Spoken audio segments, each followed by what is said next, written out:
दोस्तों, आज की कहानी है बहू तुम्हें ननद का सामान देखकर जलन हो रही है।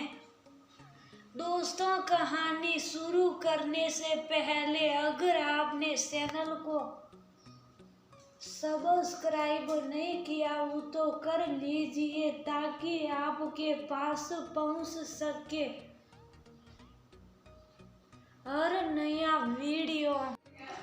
मम्मी जी ने कहा है कि मायके जा रही हैं तो अपनी माँ से कहकर कुछ सूट साड़ियाँ लेती आना और बच्चों के कपड़ों की खरीदारी भी वहीं से कर लेना। जूही ने अपनी माँ जिज्ञासा जी से कहा, अरे वाह, ये क्या बात हुई भला, इतने बड़े शहर में रहते हुए देवर की शादी के लिए सूट साड़ियाँ मायके से खरीद कर लाओ और बच्चों के कपड़े भी। अपना तो तुम्हारी सास एक से बढ़कर एक साड़ी पहनती है लेकिन बहू के लिए नहीं है।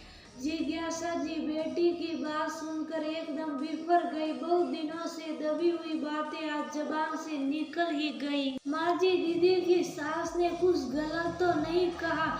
आप शायद भूल गई लेकिन मुझे याद है जब मैं शादी होकर आई थी और मैं आपसे या पति देव से किसी भी चीज के लिए कहती थी तो आप लोग यही कहते थे कि अपने मायके से लेकर आओ। एक बार मेरे पास पहनने के लिए सूट नहीं रह गए थे तो जब आपसे बनवाने के लिए कहा तो आपने तुरंत यही कहा था कि अपने मायके से लेकर आओ, हमारी कोई जिम्मेदारी नहीं है। यहाँ तक कि आपका बेटा भी कभी कुछ लेकर आता तो आप अपने पास ही रख लेती। मुझे तो नहीं लगता ननद जी की सास ने कुछ गलत कहा है। आज माँ बेटी की बातें सुनकर नंदिनी जी से रहा नहीं गया और बोल ही दी। उनके मन में एक ठेस सी उठी। समय बीत जाता है, यादें शेष रह जाती हैं।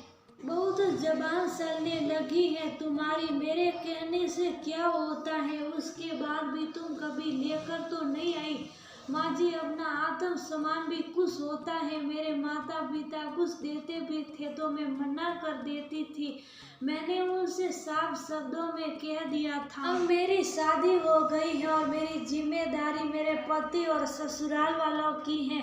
वो लोग मुझे जैसे रखेंगे मैं वैसे रह लूँगी। आप लोग देते रहेंगे तो उनका लालच और उम्मीद बढ़ेगी। जब तुम्हारे पिता के पास होगा ही नहीं तो देंगे क्या? मेरी बेटी भाग्यशाली है, उसके भाग्य से हमारे पास है तभी हम उसको दे रहे हैं। जिज्ञासी जी बड़े ही गुरूर से बोली, जब ननद जी की शादी तय हुई थी तभी मैंने आपको समझाया था माँ जी, आप शुरुआत से इतना देती रहेगी तो उन लोगों की उम्मीद और लालच बढ़ेगा ही। लेकिन उस समय भी अपने मुझे यही सुनाया था कि जिसके पास होगा नहीं वो देगा क्या? और तुम कौन होती हो ये कहने वाली? ननद का सामान देखकर जलन हो रही है तुम्हें? आपने पूरी शादी में मुझे किसी भी सामान को दिखाने की जरूरत नहीं समझी थी। शादी में अपने हर छोटी बड़ी चीज दी थी, हर चीज पर पैनी निगाह थी आपकी। कहीं कुछ छूट न जाए मेरी बेटी को, वह किसी से किसी भी चीज के लिए कहना पड़े। यहाँ तक कि हर चीज के बड़े बड़े पैक दिए थे आपने जिससे ज्यादा दिनों तक चले। ऐसा लग रहा था कि बेटी किसी गरीब घर में ब्याह रहे हैं जहाँ कोई उसकी छोटी सी जरूरत भी पूरी नहीं कर सकता। ननद जी के ससुराल वालों से तो अच्छी हमारी काम वाली रमिया की सास है जो भले ही 10 रुपए की चीज लाती हैं लेकिन अपनी दोनों बहुओं के लिए लाती हैं। पहले आपने उनके बिना मांगे खूब दिया, अब वो समझ गए हैं कि उन्हें तो कुछ करने की जरूरत ही नहीं है। अब वह खुद से ही कह देती हैं कि अपनी जरूरतों को मायके में कहकर पूरा करो, तब आपको बहुत बुरा लगता है। और वैसी ही ननद जी हैं। जो हर चीज का रोना लेकर आपके पास चली आती है। उन्हें भी शुरुआत से समझदारी दिखाते हुए आपको मना कर देना चाहिए। लेकिन ये बात सच है, ससुराल वालों की गलती से ज्यादा खुद की बेटियों की गलती होती है,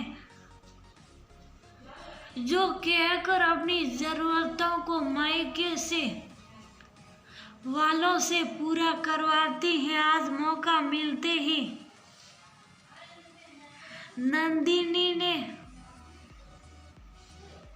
अपनी सासू माँ और ननद को सच्चाई का आईना दिखा दिया था। माँ भाभी बिल्कुल सही कह रही है, मैं भी शुरुआत से ही आप लोगों पर निर्भर रही, लेकिन अब जब वो लोग मेरी कोई जिम्मेदारी नहीं उठाना चाहते तो मुझे भी बहुत बुरा लगता है। मुझे भी लगता है कि ये हमारी ही गलती है जो हम उनकी उम्मीदों को बढ़ावा देते हैं। अब से मैं भी भाभी की तरह वहाँ जो जैसा मिलेगा उसमें खुश रहूंगी। आप लोगों से कहकर अपनी जरूरतों को पूरा नहीं करवाऊंगी। आखिर अपना आत्मसम्मान भी होता है। आज बेटी और बहू की बातें सुनकर जिज्ञासा जी को अपनी गलती का एहसास हुआ और वो अपराध बोध से भर उठी। आगे से उन्होंने भी अपनी बहू से कभी ऐसे शब्द नहीं बोले जिनकी यादों की टीस हमेशा के लिए